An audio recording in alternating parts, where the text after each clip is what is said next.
بسم اللہ الرحمن الرحیم۔ السلام علیکم ورحمۃ اللہ وبرکاتہ۔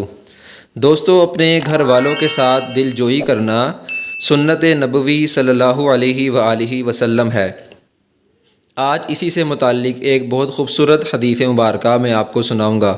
اہل و عیال کی دل جوئی کرنا سیرت النبی صلی اللہ علیہ وآلہ وسلم کی روشنی میں۔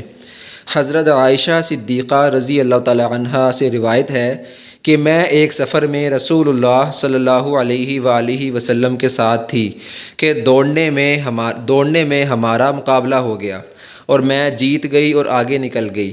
اس کے کچھ عرصے بعد جب میرا وزن بڑھ گیا تو ہمارا پھر دوڑنے میں مقابلہ ہوا اور رسول اللہ صلی اللہ علیہ وآلہ وسلم جیت گئے اور آگے نکل گئے۔ اس موقع پر رسول اللہ صلی اللہ علیہ وآلہ وسلم نے ارشاد فرمایا، آج کی یہ جیت تمہاری اس جیت کا جواب ہے۔ سبحان اللہ۔ سنن ابی داؤد شریف کی حدیث ہے۔ لہٰذا اس حدیث مبارکہ پر ہمیں عمل کرتے ہوئے ہمیں بھی اپنے گھر والوں کے ساتھ حسن سلوک کرنا چاہیے، ان کی دل جوئی کرنی چاہیے۔ اللہ تعالیٰ عمل کی توفیق نصیب فرمائے۔ جزاک اللہ خیرہ۔